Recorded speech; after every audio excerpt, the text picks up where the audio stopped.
My name is Wilhelmina Brempong, and I'm the program coordinator for the Cleveland Minority Organ Tissue Transplant Education Program, MOTEP for short. Thank you for joining us on another episode of the Cleveland MOTEP's Let's Talk About Vaccines podcast. Our vaccine education program is aimed at increasing confidence in COVID-19, flu, RSV, and children's vaccinations in our target neighborhoods, Huff and University Circle neighborhood. Funding for these efforts are made possible by the Centers for Disease Control Foundation, as well as the Centers for Dialysis Care Foundation. With these funds, we've been able to hire community educators, attend community events, host vaccine clinics and workshops, as well as targeted COVID-19 and influenza messaging in the greater Cleveland community. We've also been able to have public service announcements on Channel 5, as well as host this podcast. Thank you for joining us on Cleveland MOTEP's Let's Talk About Vaccines podcast. Today, I have with me Dr. Susan Ream. Dr. Ream, before we get started, I like to do icebreakers just to kind of, detensify the situation. So what's the most memorable moment in your career thus far? Oh my gosh, that's a biggie. So, I know. Yeah, I'm sorry. Yeah, that's okay. Well, I was on the staff at Cleveland Clinic for 40 years, so I'm going to sift through that really quickly. But actually, I would say one of the memorable moments was a 4th of July weekend when I was driving home, and I had just seen a really challenging patient, and all of a sudden the answer came to me. I know what he has, and I know what test to order to prove it. And wow, it was really cool. It turned out my hunch was right. Good. And I got to follow him for many years afterwards. That's amazing. Yeah. Dr. Ream, if you don't mind introducing yourself and sharing a bit about your background in infectious disease, and also just defining what infectious disease is. Thanks. Well, I'm Susan Ream. I am have been in Cleveland now for 47 years, but I grew up in Nebraska. Okay. I went to undergrad and med school in Nebraska and came out here to do my internal medicine residency and my infectious disease fellowship, specialty training, and then I just stayed on the staff at the clinic. And when I graduated from medical school, I thought I was interested in reproductive endocrinology. Okay. And not infertility, but some of the are more esoteric things. Well, so let's just say that I never really found a niche there. Mm-hmm. But when I was a second-year resident, I was rotating on in the infectious disease rotation, and I met a very charismatic and knowledgeable mentor, Dr. Martin McHenry, who many people probably know. And I thought, this is what I want to do. Yeah. One of Dr. McHenry's things that he was famous for was drilling down to try to figure out what the diagnosis was. Okay. Even the most difficult diagnosis. And he was also extremely attentive to patients. He treated everyone the same. Good. Amazing. Yeah.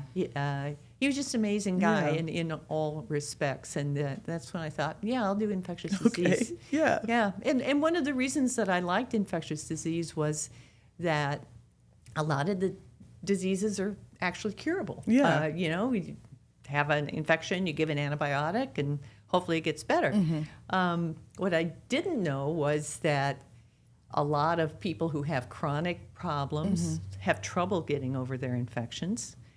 And then there was this thing called AIDS that showed up right when I was in training. Right. And, of course, there was no treatment for that at that time. So it kind of threw all those things into chaos. Yeah. Having said that, the whole idea of, being able to work through problems and to walk with people as they go through difficult times, that part never changed. Amazing. No, that's a beautiful story.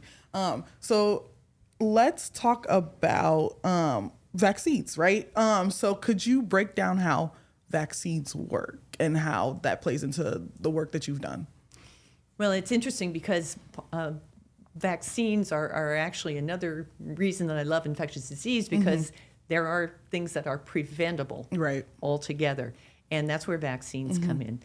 The concept of vaccination is to expose the body to something and allow it to produce antibodies. Okay. So that if the body's ever exposed to it in the future, it's prepared. Right. So can you explain how vaccines are tested and developed? And then what would you say to the people who are like, well, I don't want to inject something in me to, be better in the future? Because that's a big misconception going around. Yeah, well, and it's interesting because there's been such incredible progress in vaccines over the years. I mean, one of the earliest vaccines was the smallpox vaccine, which was a very crude preparation, and it was actually discovered by happenstance, so to speak, because people noticed that young women who milk cows and were exposed to a related type of pox didn't tend to get smallpox.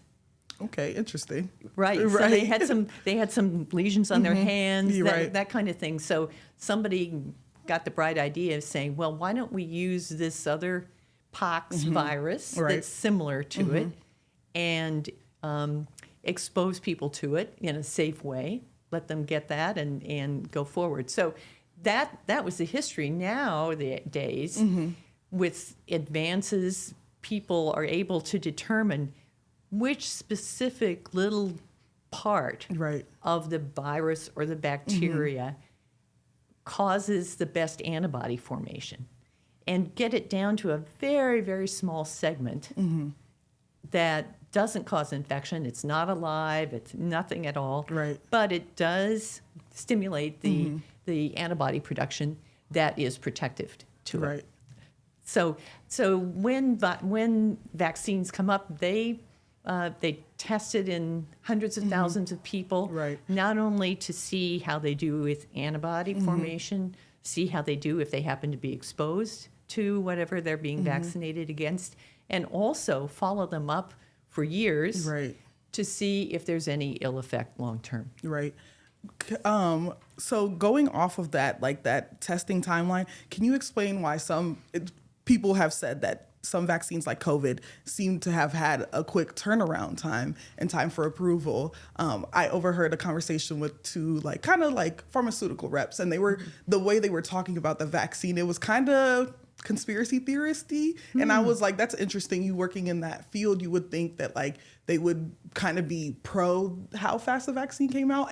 But it was very oh no, it was way too fast. I don't trust it. That's why I didn't get it. You know what I mean? So how do you explain that to people? Yeah, well, and it happens with the COVID vaccine that what was eventually the platform that was used, kind of the technology, was already in place with an RSV vaccine that was almost ready to be released. Oh, interesting. Yeah. And they said, time out, we need to shift gears. So basically all they had to do was switch out the mRNA sequence from the RNA or RSV to the COVID sequence, but on that same platform, and it took off. I mean, it was astonishing. Yeah. And so fortunate how quickly that happened.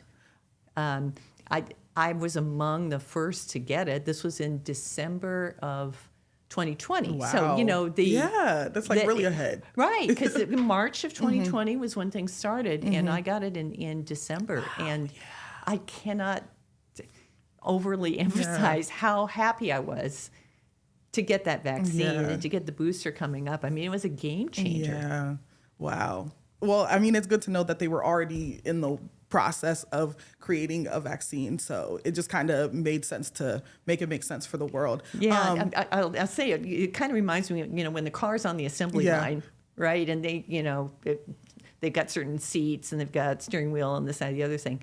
They just had to switch out one thing on the assembly line. And of course they did testing as well. Right. They did very rapid testing with a number of people, and they were able to determine that it was safe. But it was so similar to the other vaccine that helped to speed it along. Could you talk? You mentioned mRNA. Could you talk a little bit about like the difference between live and activated mRNA vaccines? Just kind of like give us a broad overview, because these are like, they're really big terms, and some of it will go over a lot of people's heads. It goes over my head, so. Well, they are incredibly complex potentially, and isn't it interesting? You know, here we are 5 years down from COVID. We all have mRNA in our vocabulary, right? You know, that's a new thing. So, going back to what we were talking about earlier, in vaccines, we want to expose people to something that is going to provoke a good antibody response, and RNA is, you know, it's a messenger in the cell, and it turns out that, you know, these sequences can produce lead to antibody formation too, and they can be manufactured. So I'm going to start there. Then going back to live, which is kind of the where it all began, like smallpox. What you can vaccinate someone with a live bacteria or virus, but that live virus or bacteria has been worked on so that it is not lethal, so that you don't get the disease from it, but you get the antibodies. You get the antibodies.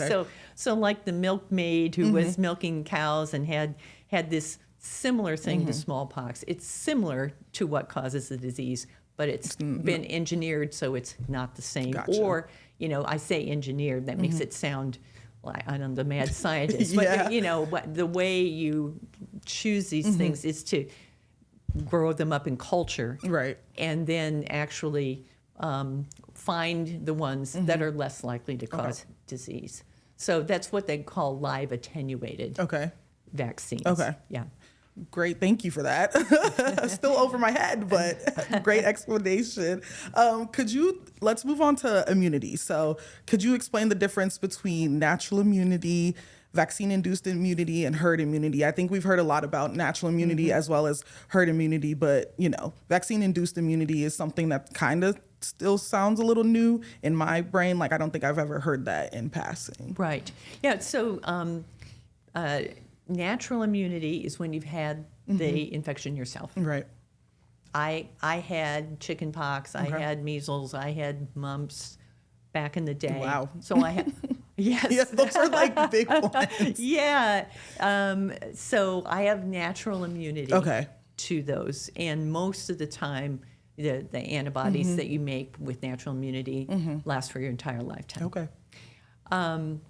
For vaccine-induced immunity, you have antibodies as a result of exposure to a vaccine. So that would be like our flu vaccines or COVID vaccines. Stuff Exactly. Like that. And herd immunity means basically the percentage of people in a population who are vaccinated or who have immunity. So, and this has come up a lot with the measles epidemic, right? So whether there is what they call protective level of herd immunity depends on the bacteria or virus you're talking about. For measles, you need to have about 95% of people in the environment vaccinated to stop transmission once it starts. So that herd immunity level does vary by whatever agent you're talking about. Yeah, but it is really important. So herd immunity helps to protect people who can't get vaccinated, or, for example, if they have immune problems and they don't make antibodies very well. If there are people around them who are protected, that helps them too. Even if you probably know that these days we're worried about whooping cough, especially in young kids. So when babies are born, the only immunity they have is what they've received in antibodies from their mother. Their own immune system doesn't really start forming antibodies very well for several months after birth. It depends again on the age, on the bacteria or virus, but for the most part, for example, most kids just start getting vaccinated for MMR, measles, mumps, rubella, at 12 months of age. Okay. Because they don't form antibodies very well before that. So we are really emphasizing that mom, dad, grandpa, caregivers, family get vaccinated against whooping cough Right. to protect the baby who Gotcha. can't get vaccinated. And it's a kind of a local form of herd Herd immunity, but we call that cocooning. Interesting. So talking about herd immunity, how does that work when there's like a measles outbreak and let's say a measles outbreak happens. Let's say 3 people have measles, but like the rest of the people that they're around have gotten their measles vaccine. Like, are they at a risk of getting measles ever, or like how does that work? Well, for measles specifically, there are certain criteria to be considered immune. But let's say there were 10 people in a group, and 3 were not protected against measles, and 3 got measles. Yeah. The other 7 should be okay. Okay. And they should not then transmit it to somebody else in the next circle who. Gotcha. Yeah. And is that the same for like COVID, flu, RSV, those kind of things, or is it It's more different? complex. Okay. Yeah. Okay. Yeah. The general principle is correct, though. The less the infection level, the lower the chance of transmitting it if you've got adequate immunity around you. Interesting. Okay, and then I had just this one question that popped in. So this might be a dumb question, but are there vaccines for bacteria, vaccines for viruses? Like, are those okay? Yes, great. That's not a dumb question. Okay. Yeah. I mean, just the whole idea that there are different types of microorganisms, bugs, right?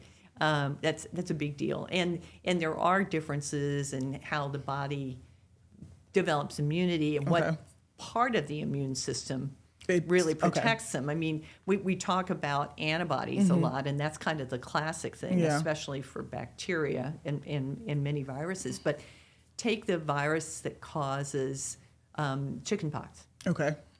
Which is the same virus that causes shingles. I did know that. Yes, right. And it turns out that antibodies are not the whole picture. Okay. With immunity to, I'll say protection against reactivation. Okay. Which is what the shingles thing did. That's a different arm of the immune system, one that tends to weaken as we age. Okay. And that's why people, as time goes on, are more and more susceptible to shingles, which is reactivation of a virus they've carried in them ever since they were first exposed, or they're hopefully with vaccines it won't be so much of an issue. Yeah. Okay. Well, thank you for answering my question. So let's talk about boosters. Why do some vaccines require boosters, and what does that have to kind of do with your immunity against disease and infection? Yep. It does have to do with what they call protective antibody levels. Okay. So to speak. So for some things, one shot is literally it. But for other things, the body needs, here's your practice run.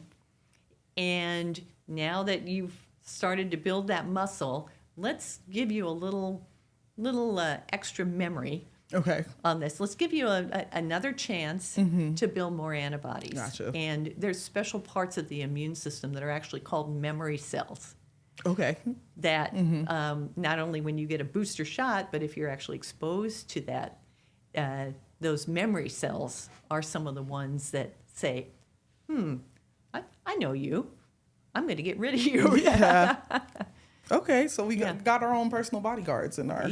Absolutely. So can a person, just a general question, can a person be immune to certain diseases without ever being vaccinated or infected? Is that possible? Probably not, but the reason I hesitate is that there are times when people may have had the infection and it was so mild. Okay.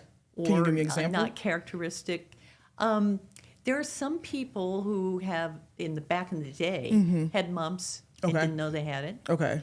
or you know, some of those other things. So yeah, it's rare. Okay. And these days, if it's important to know whether somebody had it before or not, you can get antibody levels drawn in the blood Okay. and see whether they're there. This came up at times with the shingles vaccine. People would say, "I don't think I ever had chicken pox," and so the answer is it doesn't matter. Okay. Because even if you didn't have chicken pox, getting the shingles vaccine will not hurt you. Okay. Interesting.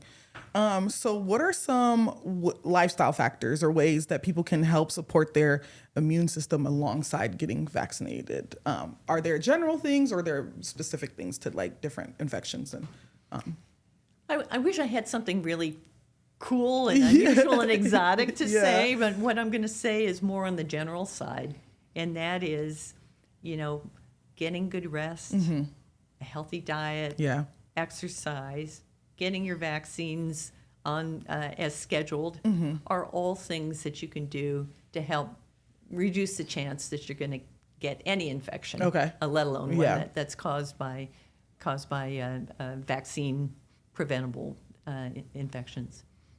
So what's your advice to our aging population and why are older adults often recommended for additional vaccines? I think like even the RSV vaccine, like every time it comes out, they're like, older adults, go get that. COVID, go get that. So Yeah, exactly. I can't overemphasize the need to talk to your doctor. yeah. You know, get in the habit of regular visits with your doctor and make vaccines part of that conversation. I used to joke about having a I don't know, a vaccine checkup, so to speak, and just to go through and say, these days the medical records, Right. you know, the MyChart, that kind of stuff, you can look back and see all of your vaccines there, and you know, just specific. I would say specifically ask your doctor Okay. or your nurse practitioner or your PA, whoever you're seeing. How am I doing on vaccines? Okay. Because in a busy practice, sometimes people may not bring it up spontaneously, so Right. it never hurts to ask.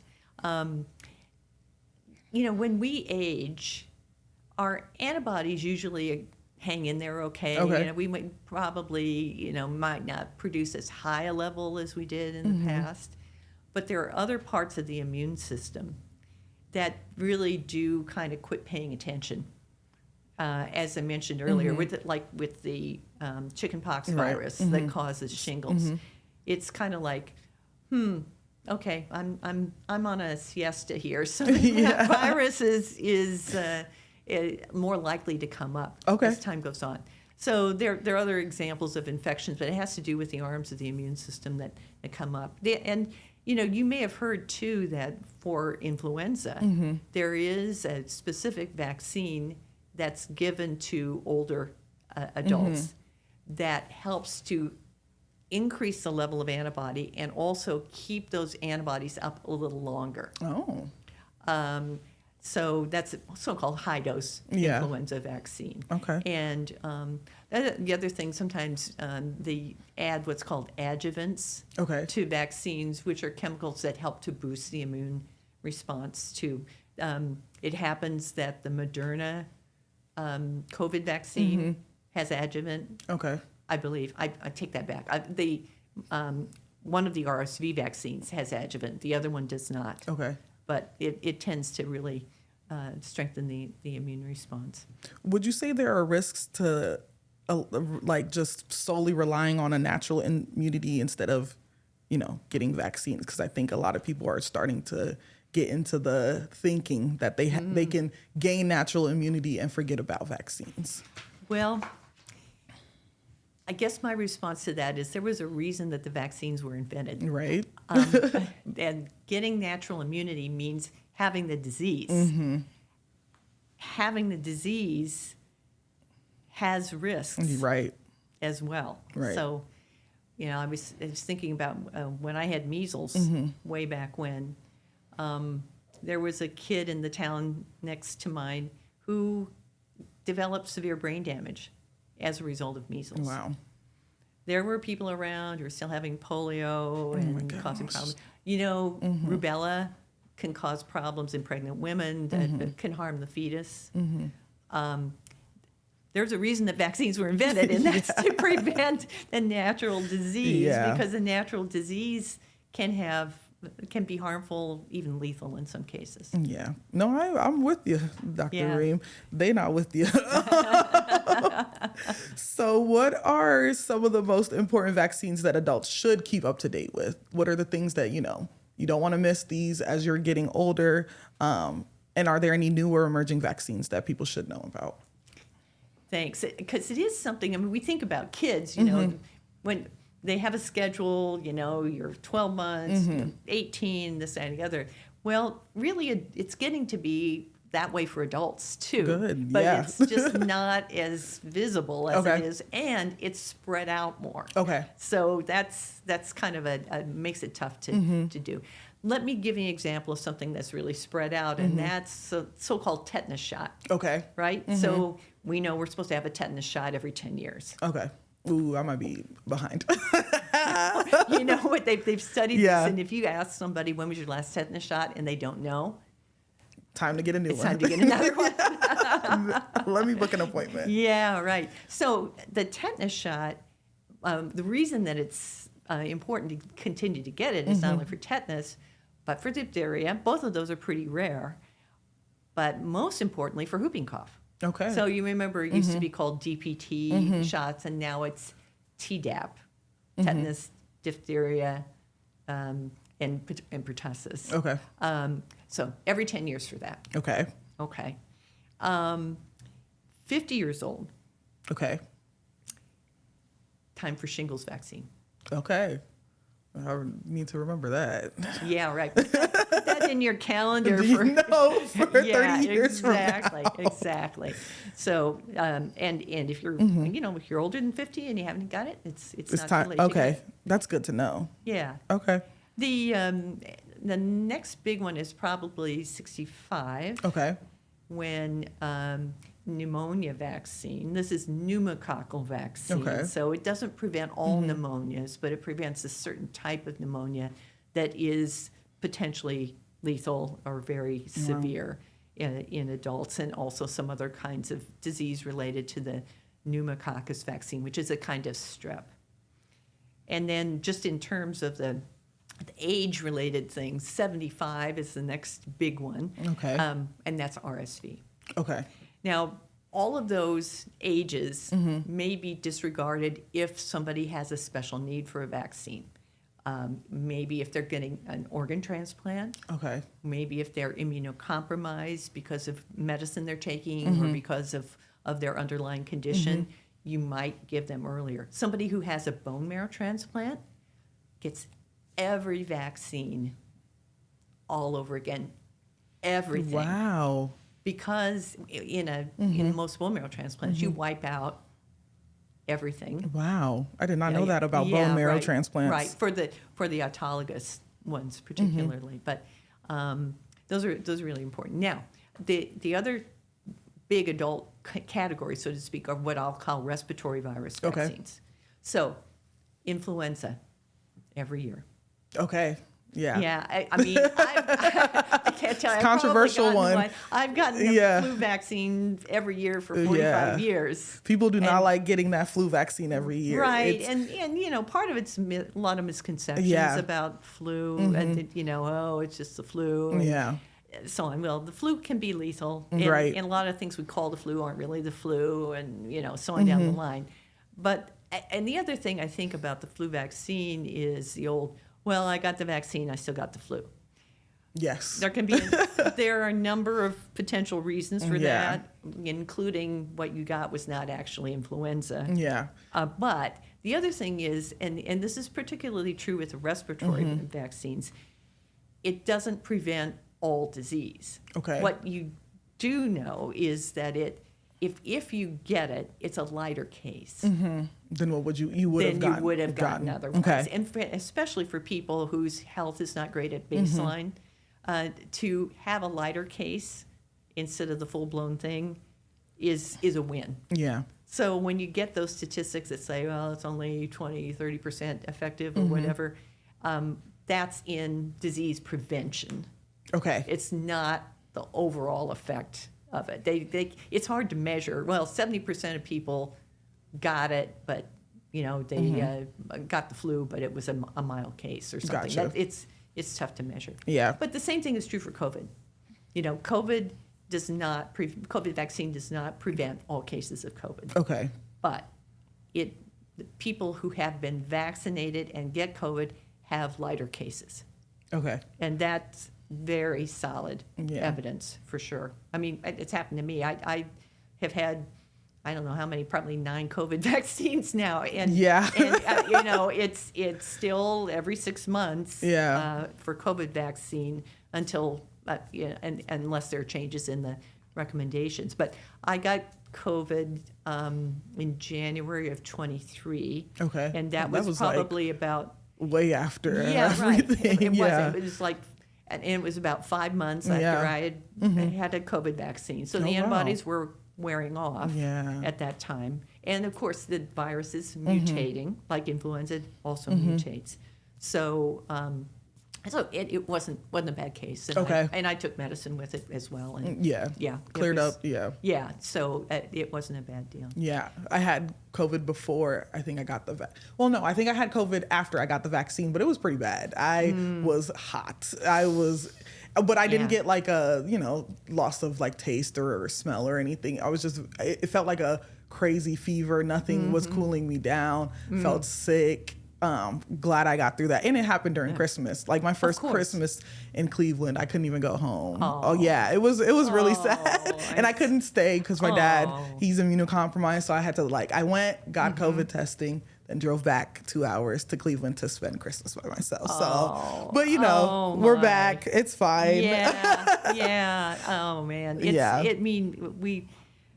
We try to put those days in the back of our mind. I mean, Yeah. it was really it was a different It was a thing then, different and there was time. so much we didn't know Yeah. at the time. I think it is truly a miracle that the vaccine came through as quickly as it did. No, seriously. And yeah, so to talk one more thing about the respiratory virus vaccines, RSV is the third one in Yeah. that crew, and that is the newest one. Okay. And I mentioned that people 75 and up should get it, but pregnant women are also eligible to get it. Now, Okay. this is another kind of cocooning thing. Yeah. Babies who are less than a year old, and especially those who are born prematurely, are very susceptible to having complications from RSV. Okay. Being hospitalized or needing Yeah. oxygen and that kind of stuff. So we want everyone around them to be safe, and we want mom to have antibodies and pass them to the baby. Yeah. So pregnant women are also eligible to get RSV vaccine. There's also a product which is really antibody that they inject for the baby, the newborn baby. If the mother hasn't had the vaccine, Wow. they can give antibody to the baby afterwards. So that it's a little bit aside from our Yeah. discussion about older adults, but Yeah. I thought I'd throw it in there. No. And that's been a very successful rollout. It's really now just 2 or 3 winters since RSV vaccine has been available, and they've seen the RSV rates drop. Okay, that's amazing. Yeah. So let's stay on kind of. I think you mentioned misconceptions about vaccines. So let's dig into that, because that is my favorite realm of people, because I just do not get the anti-vaxxers. I'm like, why wouldn't you want to be the healthiest version of yourself? So what are some of the biggest misconceptions about vaccines that you encounter or have heard or have seen on the internet? I almost hate to repeat them because No, I don't want to reinforce Yeah. them in any way. But I mentioned earlier that the thing about flu vaccine. Yeah. Now, I never get flu, so I don't need the vaccine. I took the vaccine and I still got flu. Yeah. I get sick from the vaccine. All of those kinds of things. I think first of all, we all need to empathize with people who are feeling unsure Yes. about vaccines. This is a deeply held feeling, and I always want to honor and recognize that, Yeah. and try to talk about how they want things to be. And if the idea is that they want to be protected, then we talk about options. Right. Here's what you can do, and include vaccines in that. And I can remember many years ago, people would say, "Well, I took the flu vaccine, I got sick." Yeah. And you shoot back with, "Well, you can't get sick from the vaccine." Well, the reality is, when the immune system is working hard, Yeah. you do sometimes get symptoms. I get a fever the day after I get a tetanus shot. I have for years. Yeah. And that's not because I've got tetanus. It's because my immune system's System is working hard. yeah. And, that immune system working hard is what produces fevers, what produces the muscle aches and the fatigue and all of that stuff. Right. A friend of mine got COVID vaccine a month or so ago, and he was pretty down for a day. Really? With fever and just wanted to, not do his usual activities and that kind of stuff. And even said, "Gee, I wonder if I just happened to be exposed to COVID because it feels like I'm coming down with something." Yeah. But it was the vaccine. Yeah. So, we have to honor that and maybe reframe it a little bit Yeah. to say it's so much better for your body to work on these, building up its muscle, Right. so to speak, so that when the real thing comes by, it's prepared. Yeah, for sure. So how would you define the difference between someone who's like anti-vax and then someone who's just vaccine hesitant? What would you say the difference between those two schools of thought are? I guess you kind of know it when you see it, Yeah. so to speak, and I think the conversation is pretty much the same. Okay. You really, I think, want to understand what people's questions are.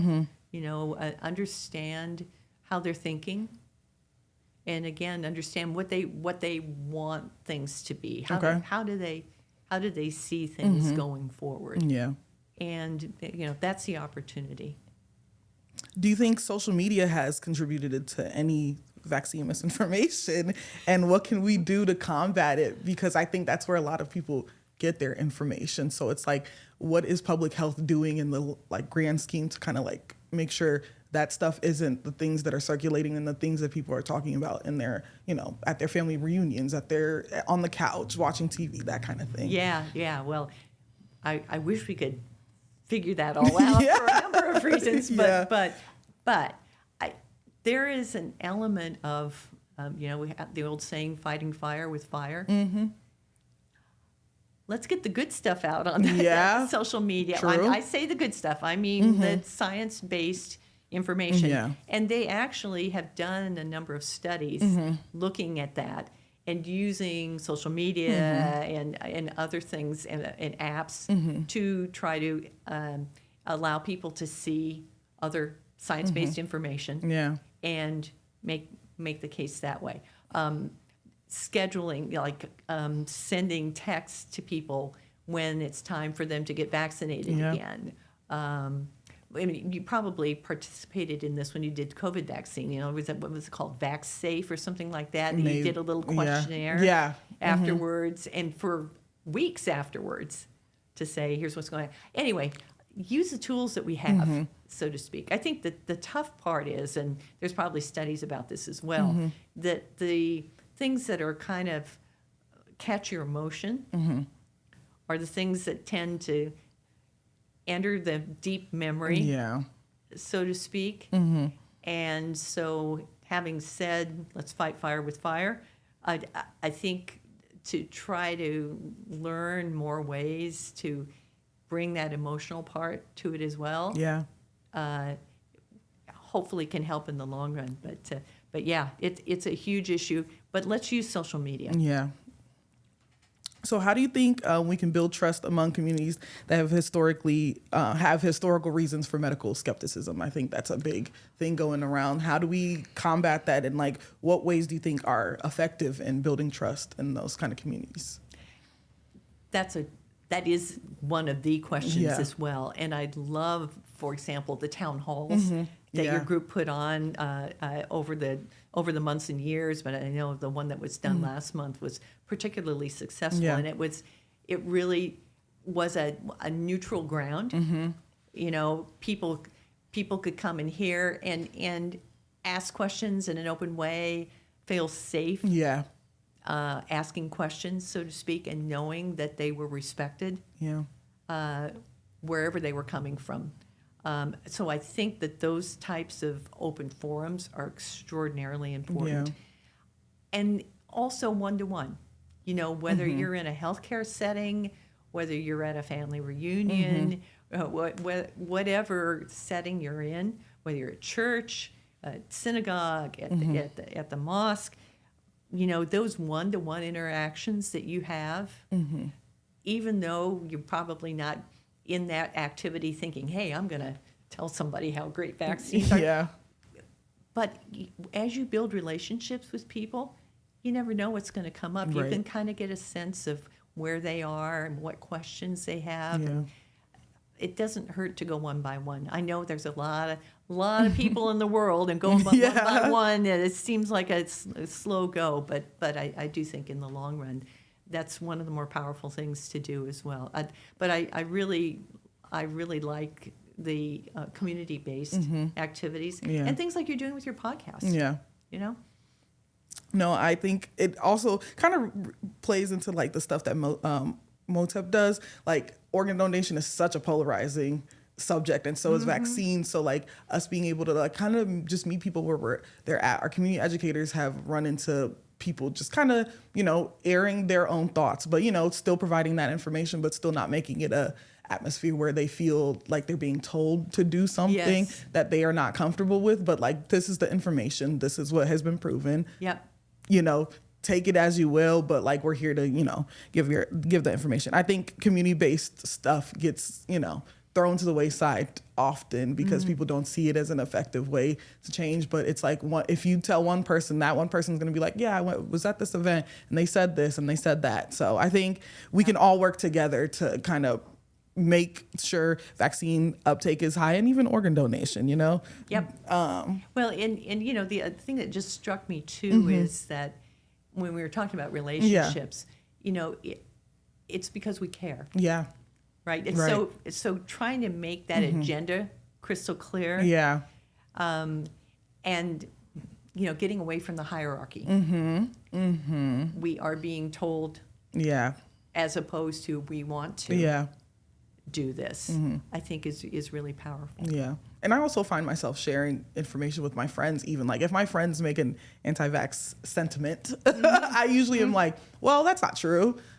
Just so we, you know, we kind of nip that in the bud, and you don't carry that into another conversation with someone else. And even if you do, you remember that I'll set that one to the side. So I don't know. I just try and make sure I'm advocating for healthy living for the most part. So let's continue on with anti-vax sentiments. Are there any diseases or infections that you've seen resurfacing due to people not getting their vaccines? Is there anything that's coming up and that's like, oh my gosh, how are we getting here? Well, measles is on our minds right now. Yeah.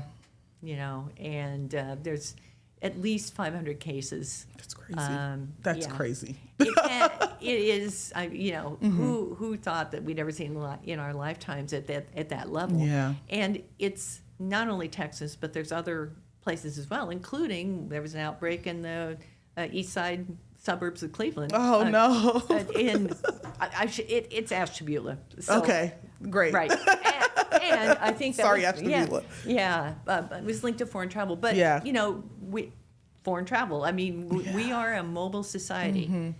I remember going through the airport in January 2020 when we were hearing about COVID in China. Oh my gosh. I was in O'Hare, and I thought, why do I not have a mask on? Yeah. Because you know that somebody here Oh my has gosh. something. Yeah. Yeah, right. So measles is the one that we're really is reemerging right now, and I know this podcast will probably live on and on. Yeah. So if what seems obvious to us now may not be so obvious then. But it's so highly contagious. Yeah. And once the cat's out of the bag, so to speak, Yeah. it takes a lot to get it put back again in again. Now the good news is that vaccines are readily available. Yeah. And it's just a That's matter true. of They are readily available. People are just not taking them. right. And, Yeah. and that maintenance of access to vaccines Mm-hmm. is something that's going to be extraordinarily important for Yeah. all of us going forward. True. So, how do you think our policymakers can handle vaccine misinformation while still respecting people's personal freedoms? Are there do you think there are ways that we can kind of mandate certain ones, or we shouldn't mandate? How should they go? Because the powers that be are the powers that be. So how should they go about that? It's kind of a societal and anthropological question in some ways, because our culture right now seems to have shifted Yeah. to one of individual freedoms as opposed to what I would call a public health perspective Yeah. of doing things that may be neutral or even somewhat harmful to the Yeah. individual, but help the group as a whole. Right. And so I think that part of your question relates to how do we reignite that priority of when one of us succeeds, we all succeed, Yeah. whether it be in health or whether we be in other areas. I hope that we can shade things that way Yeah. as well. I think, COVID unfortunately made the M word mandates. Yeah. I remember that. Yeah, highly charged. Yeah, I remember so that. to speak. Yeah. And so, that there have been lots of rules about kids and vaccinations for schools, and even healthcare workers. Right. You're probably in your organization have gone through the phases of things. Where healthcare workers were mandated to Yeah. have influenza vaccine, mandated to be immune to Hep B, all of those kinds of things as part of the conditions of employment, Yeah.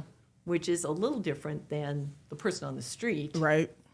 so to speak. But Yeah. I think we'll see continued work in that area to find a new equilibrium that will keep society safe Yeah. while recognizing the rights of individuals as well. We need to find a new balance. Yeah, I think, yeah, we do. So just to kind of look ahead and kind of wrap us all up, what do you think the future of vaccines looks like? And are there any exciting innovations in technology? And then I have one more question for you before. Okay. Yeah. Yeah. So actually, I have felt that we've been living in the golden age of vaccines. Okay. If you think back, the MMR vaccine really started in the late 50s, early 60s, polio vaccine in the 60s, and so on down the line. And the technology is just getting better and better and better. Amazing. Yeah. I mean, it's amazing. Yeah. All of the advances that have been made. Kids, rather than getting 6 different shots, they can get 6 different varieties of things in one shot. Yep. And vaccines have been purified, they've been studied, and it's just. And then the mRNA, it's kind of the icing on the cake. You don't have to go through all of these steps. It's kind of a plug and play kind of thing. Yeah. And I think if I had the scientific knowledge to be able to figure out, I'd love to make a vaccine that's like a fall respiratory virus vaccine. Ooh, I would yeah. put flu vaccine, RSV, COVID. and COVID Yeah. in there. And I don't know, maybe I don't know if we can do anything else. But some of it is there's limitations based on what the science can do. But I think you're going to see more kind of, first of all, those combination vaccines, I would hope, and then super targeted things as well. Okay. Like right now, to my knowledge, there's no measles vaccine per se. It's all MMR. Gotcha. So, yeah, I think I hope that the research can continue. Yeah. That will make things go forward. And then what is one key message you want listeners to take away from this conversation? Talk with your healthcare provider. Period. Yeah. Ask about vaccines. Yeah. All right. Thank you, Dr. Ream, for joining us. This was great. A lot of it went over my head, but I tried to stay with you. Oh, I'm so sorry. No, it's okay. Thank you. Great questions, and thank you for surfacing this whole Of whole course. question. No, this was great. Lovely. Mr. Producer Sir. Oh, thank you, Dr. Susan Ream, for joining us here on the Let's Talk About Vaccine podcast. This is actually Cleveland Motep's last Let's Talk About Vaccines podcast. This was a great interview, and thank you for joining us on here. Thanks so much.